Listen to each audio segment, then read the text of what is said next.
A verdade de cada um.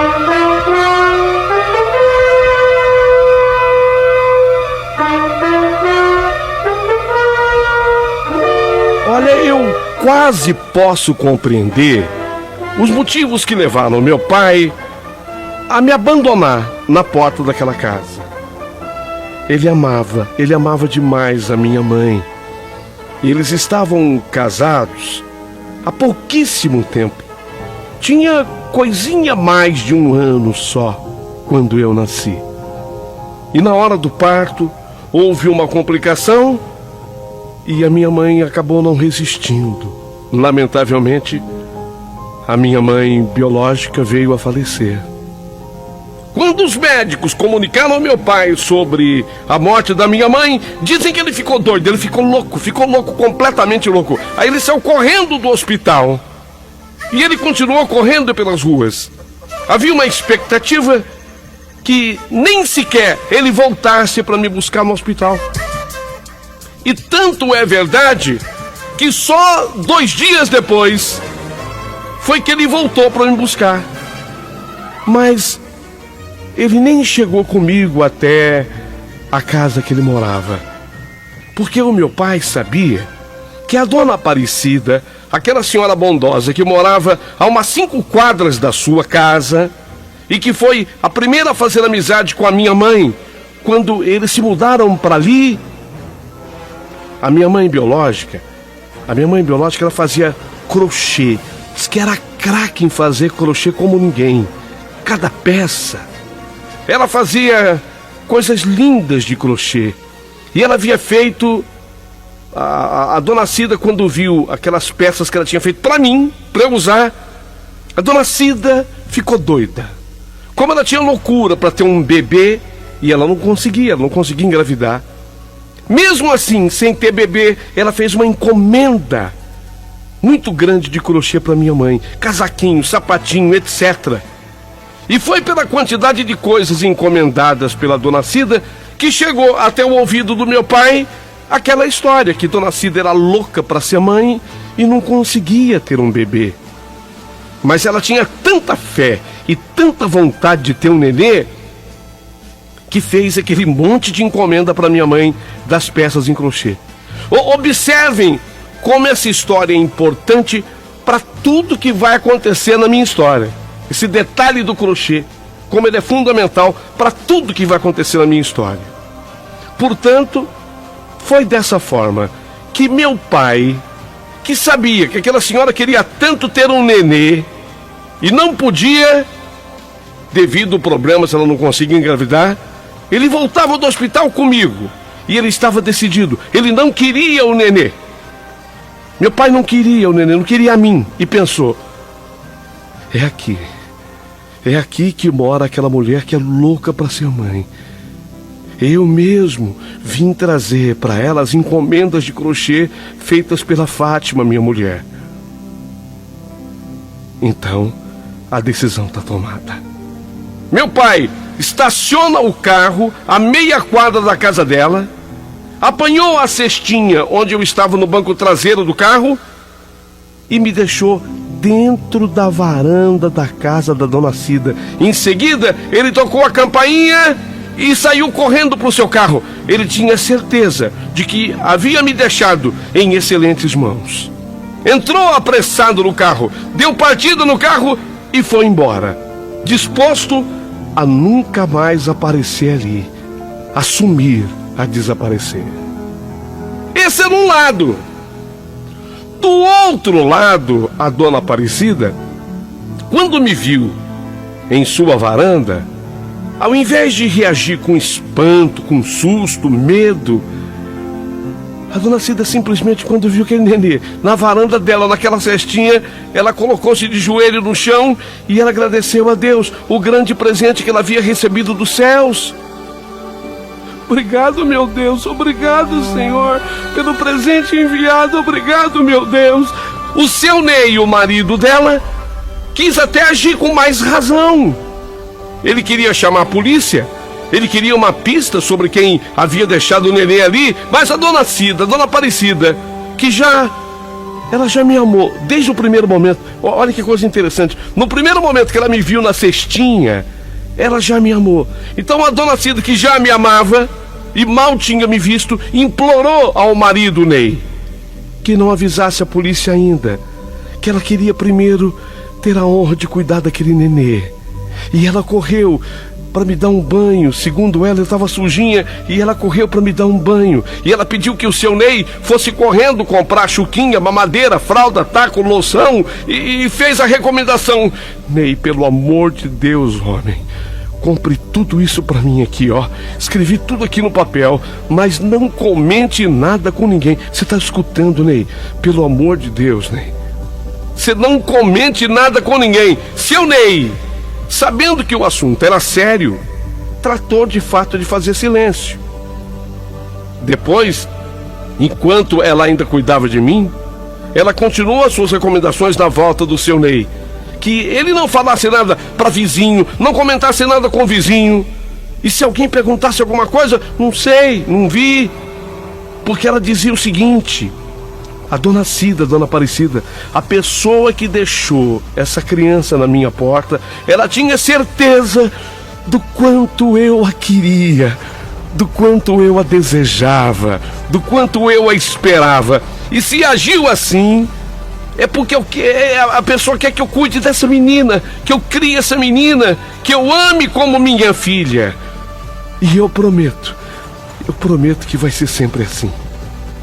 Seu Ney sentiu que não iria adiantar argumentar nada com a dona Aparecida, sabedor do quanto ela desejava ser mãe. Não haveria ameaça legal capaz de dissuadi-la sobre ser mãe do bebê que abandonaram na sua porta. Já no dia seguinte, quando o seu Ney voltou do trabalho, uma surpresa pro seu Ney.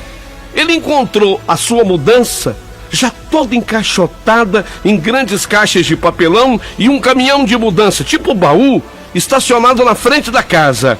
Devia ser umas 6:30 da tarde, já escuro. A dona Cida queria mudar na surdina. Queria mudar de noite, para que nenhum vizinho percebesse e notasse.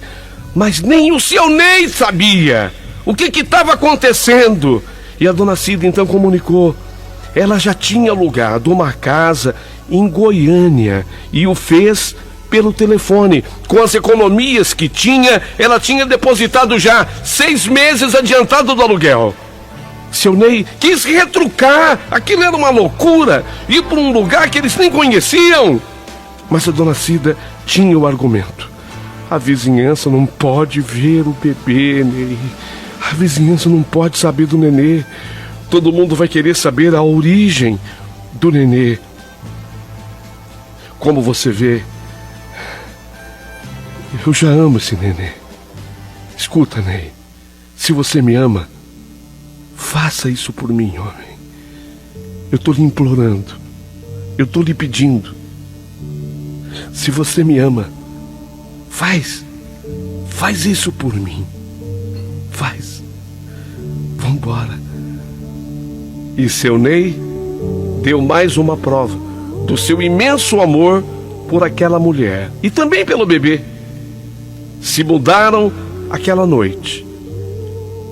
Se mudaram aquela noite na surdina, escondido de todos.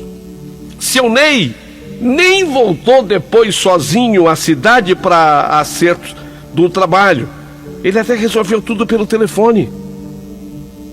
Casa nova, cidade nova, emprego novo. Tudo novo na vida daquela família. E assim eu passei a ser também o novo xodó. A nova inspiração para Dona Cida e o seu Ney. Dona Aparecida e seu Ney. E digo uma coisa com todo sentimento. Olha, pode haver no mundo criança que tenha recebido o mesmo amor dos seus pais, porém mais do que eu recebi, isso ninguém recebeu. Meus pais nunca mediram esforços para me oferecer o melhor que podiam e nunca me negaram o melhor deles. O amor deles era puro, profundo.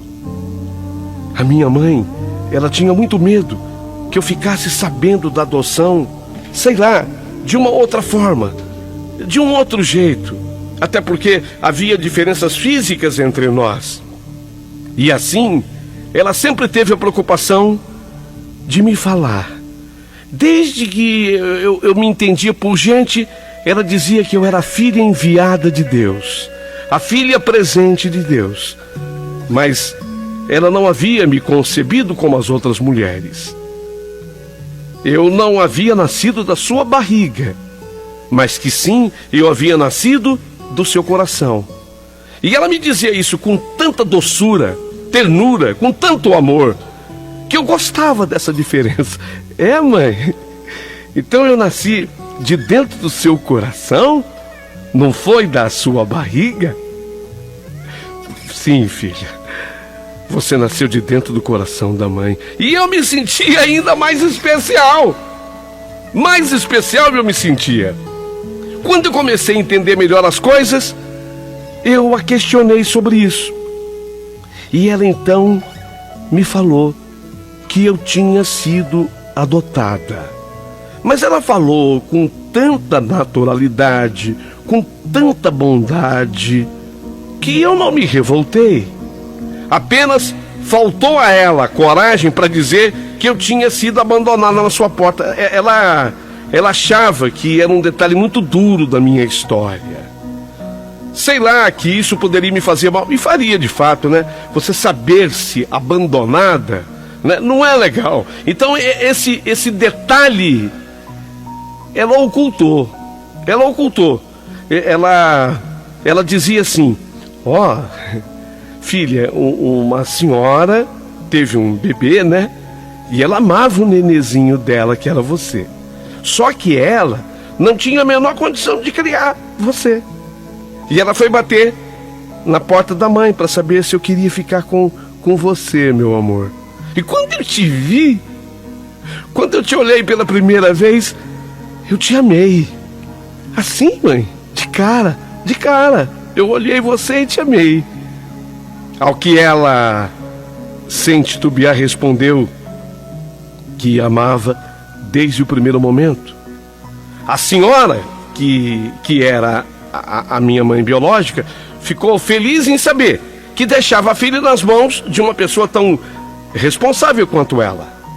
Eu confesso que quando ela falou dessa mãe biológica, eu fiquei até curiosa, eu queria saber mais sobre a mulher. Mas a minha mãe se limitou a dizer: filha, me perdoa, mas eu me empolguei tanto com a sua chegada, eu fui atrás de tanta coisa para você na hora, que quando eu quis voltar à varanda da casa para falar mais com a mulher, ela simplesmente tinha sumido. Nossa, mãe, e ela nem entrou assim dentro de casa? Você vê que coisa, filha? Nem entrou. E eu doida com você no colo, doida de felicidade. Eu acho que eu nem chamei a mulher para entrar. E essa história me foi contada com tanta naturalidade e tanto carinho e tanta ternura pela minha mãe adotiva. Embora você que esteja ouvindo essa carta já sabe da verdadeira história, a verdadeira história era outra. Essa foi a maneira que a minha mãe encontrou de atenuar as coisas para mim. Apenas esse foi um jeito encontrado por minha mãe adotiva de me poupar de algumas dores. Mas alguém haverá de me perguntar agora: mas peraí, mas você sabe agora da tua verdadeira história? Você sabe? E como foi? Afinal de contas, como foi que você descobriu a sua verdadeira história? Bem, então vamos aos fatos. Mas presta atenção, preste muita atenção.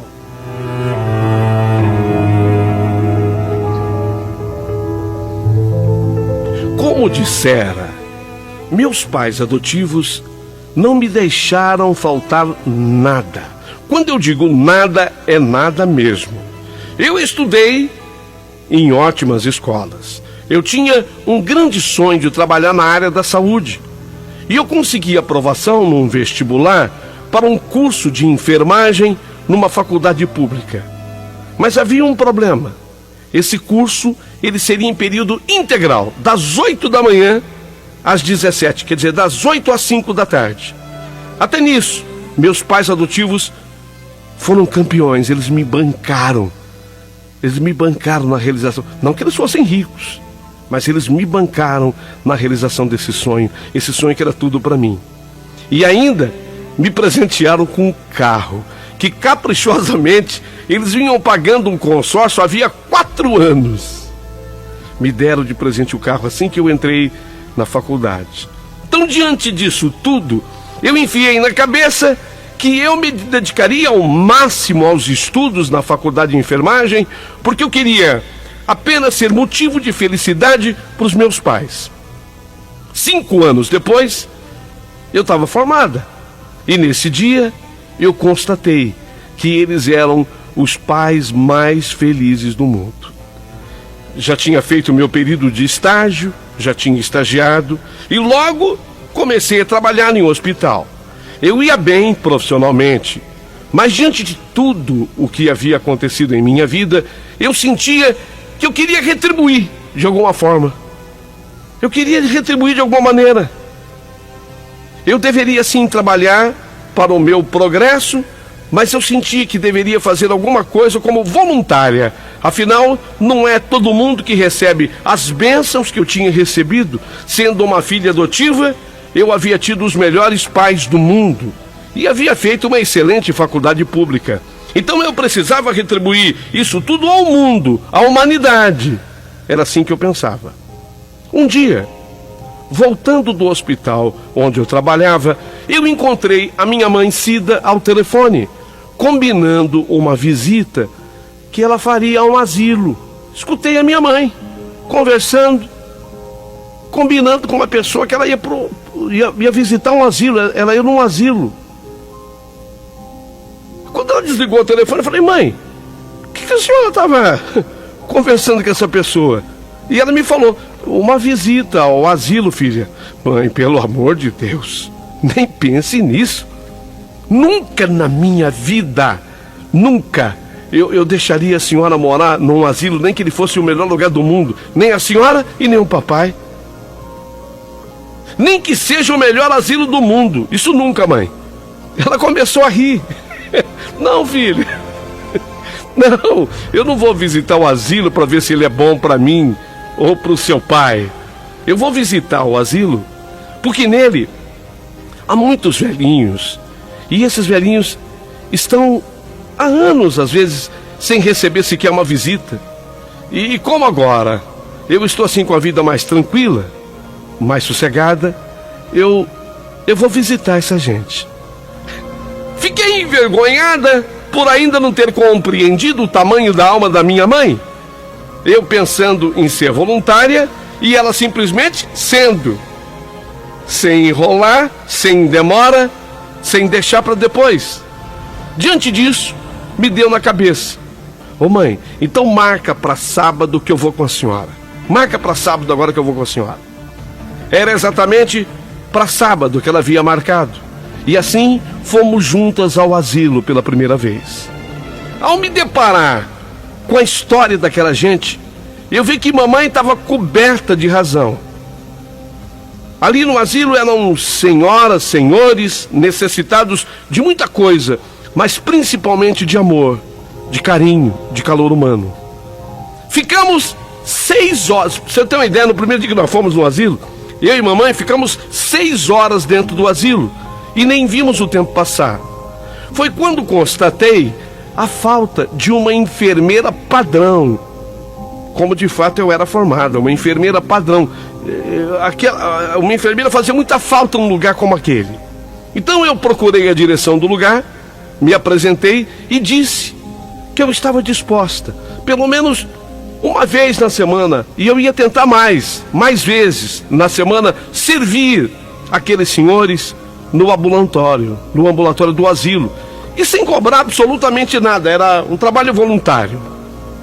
A diretora do abrigo não sabia o que fazer para me agradecer, mas eu é que agradecia a Deus a chance que Ele me dava de ajudar quem tanto precisava. E assim, eu também virei enfermeira voluntária do asilo e fui fazendo amizade com muita gente lá. Mas as amizades que se faz no asilo são diferentes. É uma amizade que por mais verdadeira que elas sejam, ou é uma amizade que por mais verdadeira que seja, ela normalmente é breve. Ela é curta, porque a morte vive à espreita no lugar. Então era assim, eu conhecia uma velhinha ou um velhinho, fazíamos amizade, num repente, 1 mês, 2, 3 meses depois, a morte os levava. Isso me ajudou até a amadurecer como ser humano, porque eu aprendi a me doar ao máximo nas amizades, sabendo que a qualquer momento eu poderia perder o amigo, a amiga, e perder para sempre. Aprendi também que não se pode esperar nada em troca de um amigo, de uma amiga. Apenas se deve desejar, dar amor, sem esperar nada em troca. Ou melhor, esperar sim, pelo resultado maravilhoso de fazer alguém feliz. Isso é que você leva de uma amizade. Prestou atenção? Ó, esperar sim, o resultado maravilhoso de fazer alguém feliz. Em meio a estes velhinhos, havia aquele senhor, de nome Joaquim. O seu Joaquim, ele não se levantava mais da cama. Ele era extremamente calado. O seu Joaquim era calado, não respondia às perguntas. Então, para o pessoal do asilo, o seu Joaquim era surdo. E, portanto, ele não respondia às perguntas que lhe eram feitas exatamente porque ele era surdo. Se ele não escutava, como é que ele ia responder? Mas eu, com a minha experiência como enfermeira, eu desconfiei. Seu Joaquim não é surdo. Seu Joaquim, ele na minha opinião, eu como enfermeira pensando, seu Joaquim não é surdo, na minha opinião, ele se calou por algum motivo. E eu fiz aquele teste que me foi ensinado em treinamento.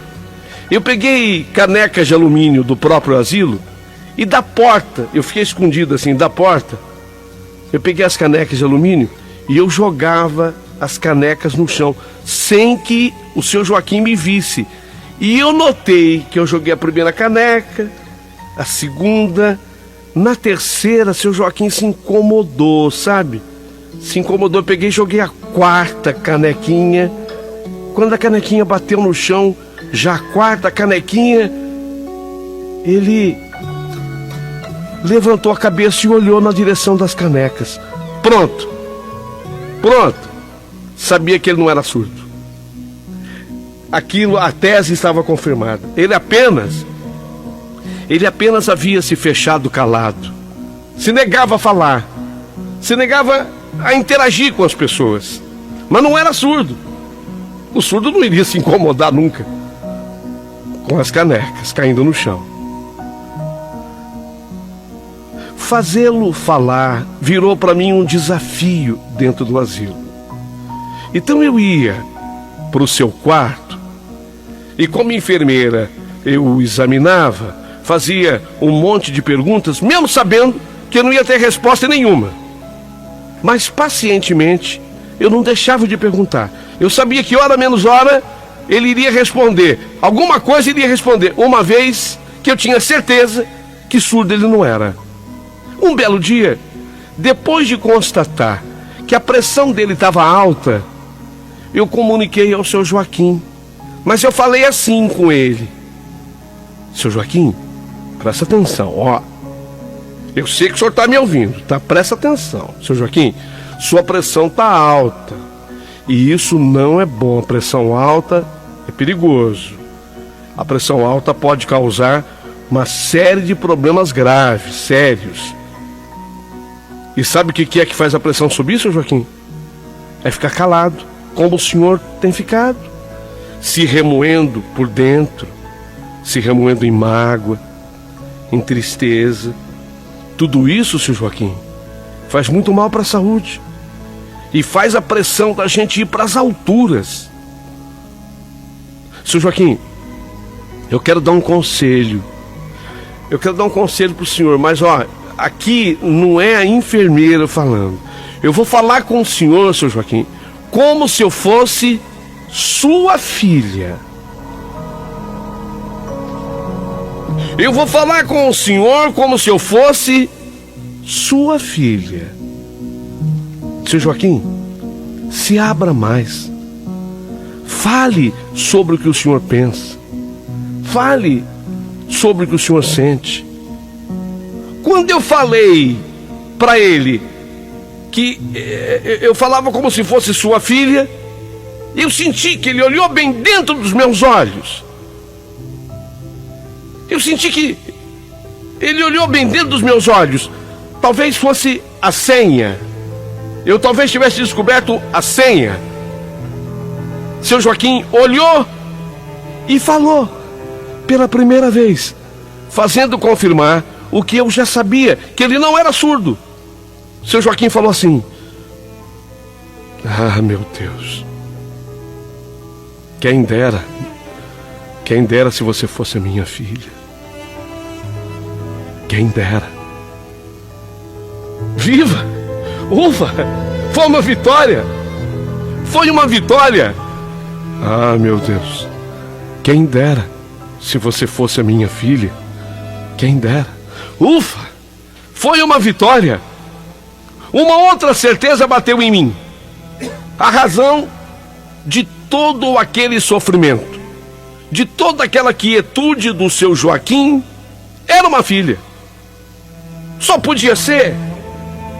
Foi a senha. Filha foi a senha. Uma possível filha. Será que ele havia perdido uma filha? Fiquei pensando em tudo isso, mas já era um bom começo. Na vez seguinte que eu fui consultá-lo, eu resolvi que eu contaria a minha história de vida para o seu Joaquim. Seria uma ótima medida para conquistar de vez a sua confiança. Então eu falei para ele assim: Sr. Joaquim, eu vou contar a minha história para o senhor hoje.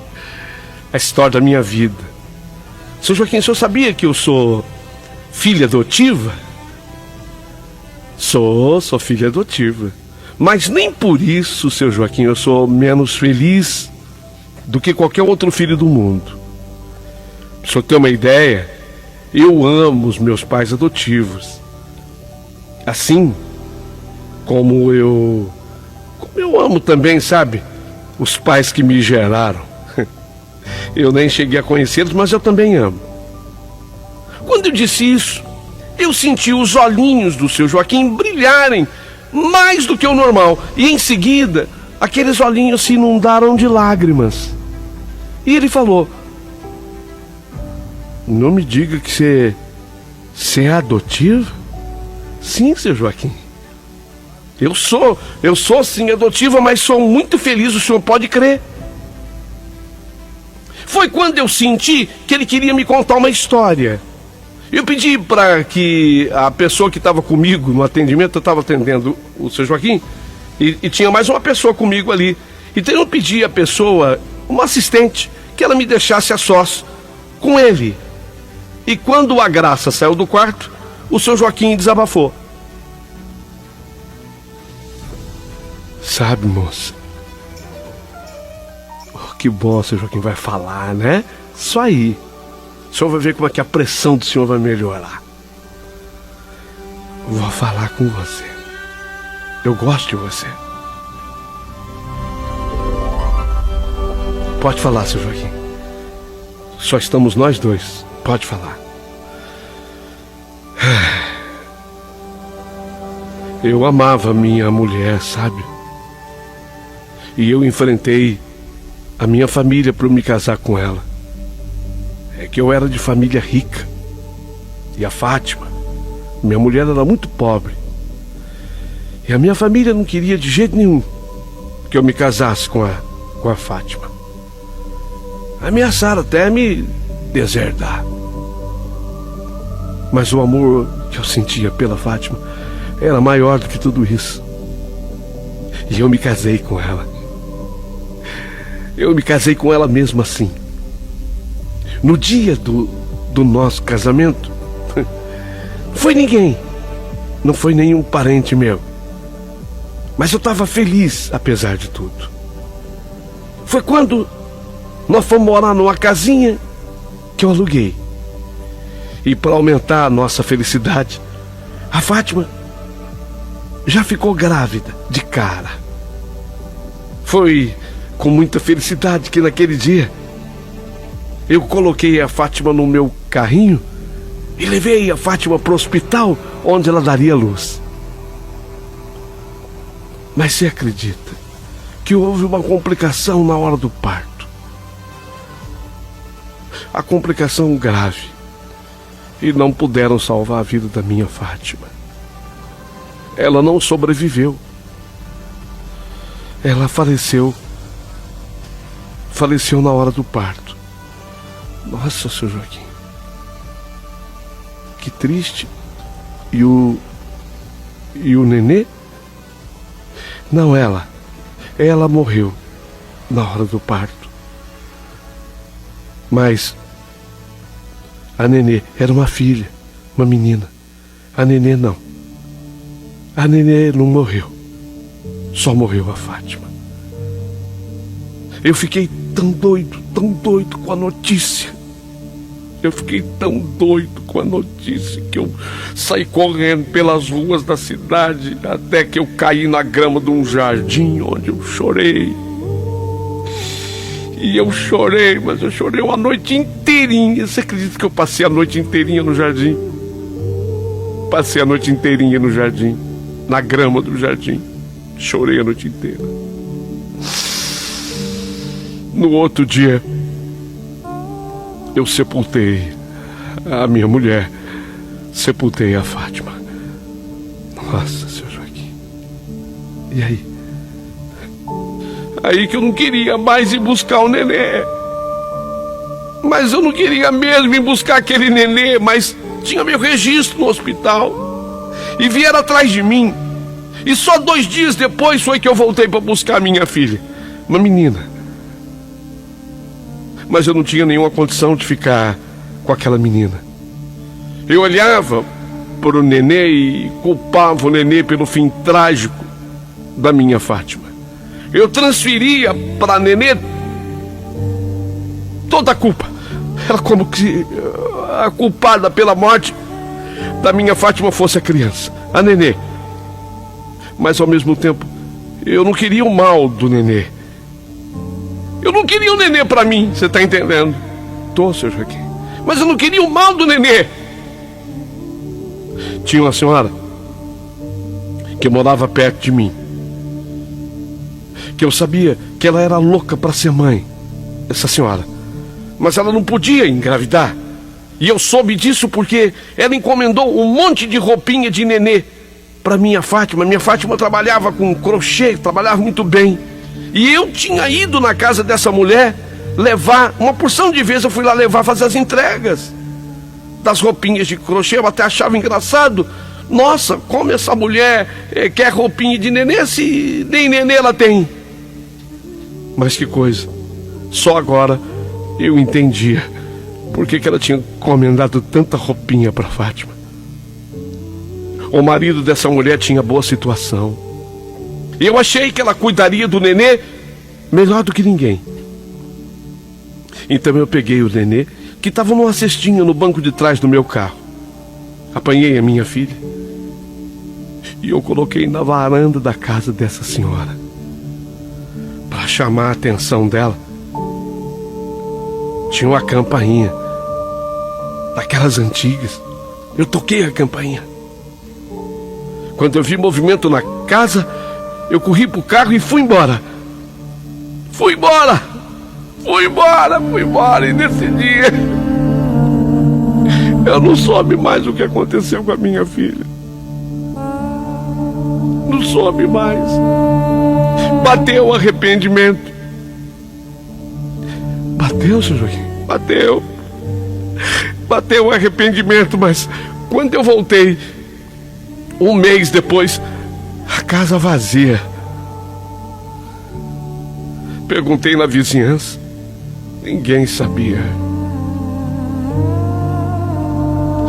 Desde então, eu me tornei uma pessoa triste. E na velhice, calado.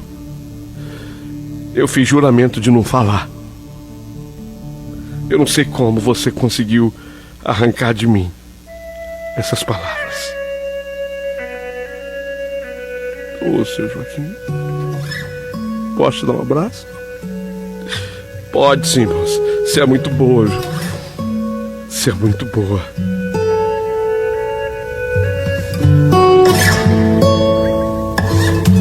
Ao final dessa história emocionante, eu chorava de um lado, o seu Joaquim do outro. Eu tinha certeza que a partir daquele dia ele iria melhorar de saúde, porque ele desabafou. Mas a história dele não me saía do pensamento. Eu queria contar para minha mãe. Eu queria contar essa história para minha mãe. Quem sabe ela pudesse ajudá-lo com a sua palavra, porque a minha mãe era muito sábia, minha mãe adotiva era muito sábia. Quem sabe ela pudesse ajudar o seu Joaquim com as suas palavras sábias e de conforto. Quando eu contei a história para minha mãe, eu nunca a vi com os olhos tão arregalados.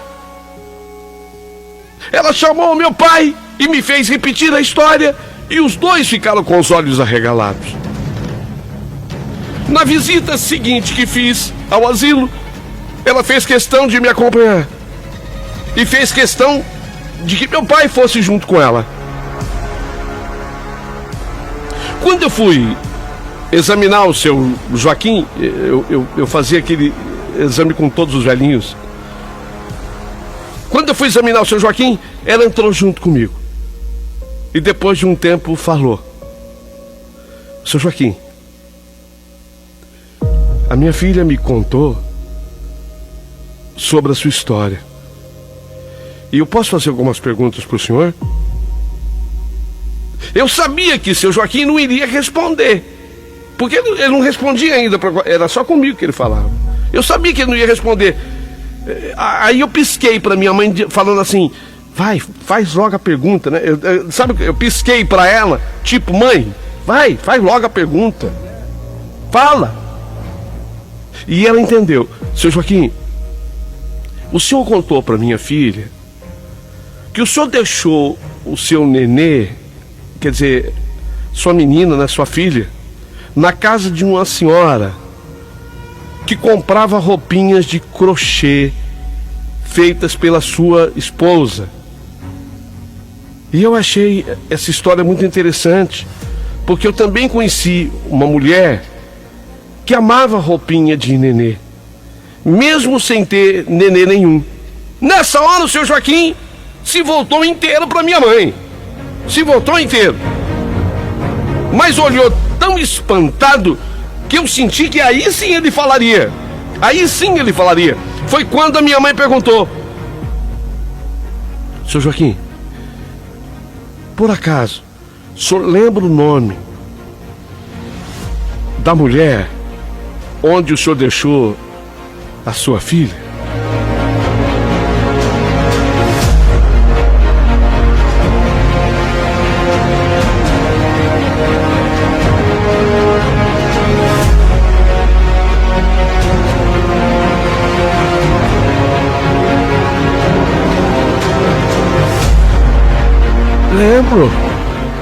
Lembro sim, dona. Não vou esquecer nunca. Dona Aparecida. Dona Aparecida. De Betim. Perto de Belo Horizonte. Dona Aparecida. Minha mãe saiu do quarto chorando.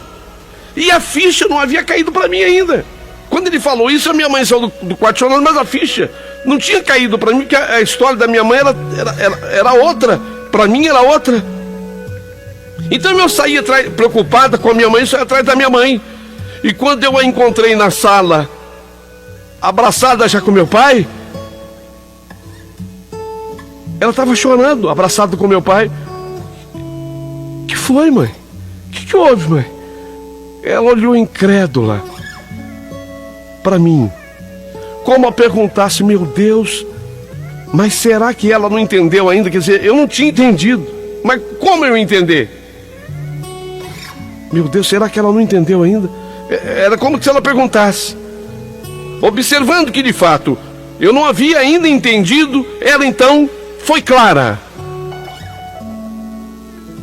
filha, Seu Joaquim. O que tem, mãe? Seu Joaquim. Seu Joaquim é teu pai.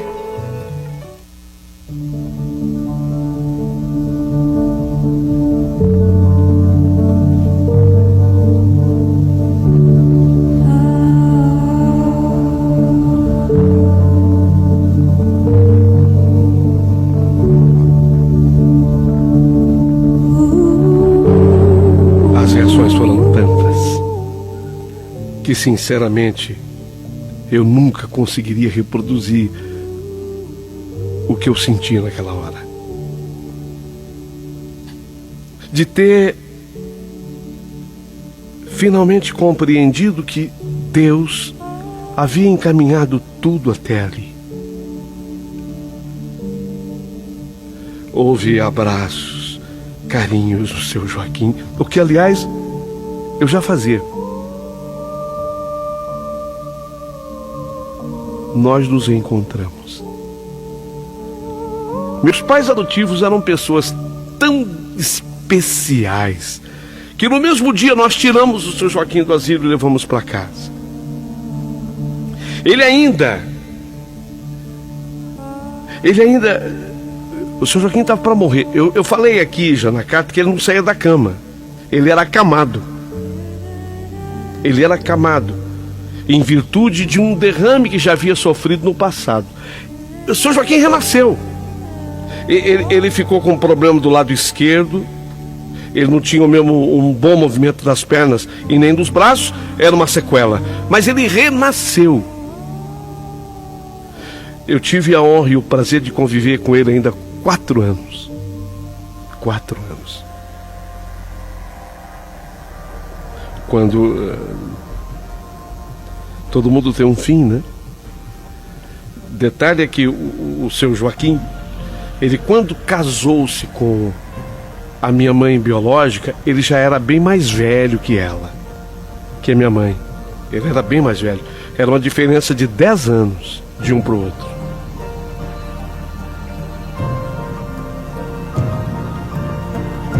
Essa é a minha história. Se for contar mais detalhes, e quem sabe um dia te mande uma carta complementar para falar do meu casamento, que eu me casei, que eu dei um casal de netos lindos para Dona Cida, seu Ney. E o meu pai Joaquim, ele chegou a conhecer a minha primeira filha. Ele chegou a conhecer. Então qualquer dia eu mando até uma carta complementar falando, mas é só para falar das alegrias, como eu acho que na verdade eu não falei de tanta tristeza nessa carta assim. Essa é a minha história. Você gostou? Eu quero o teu comentário. E ainda que você não tenha gostado, também se manifeste com respeito sempre, mas se manifeste.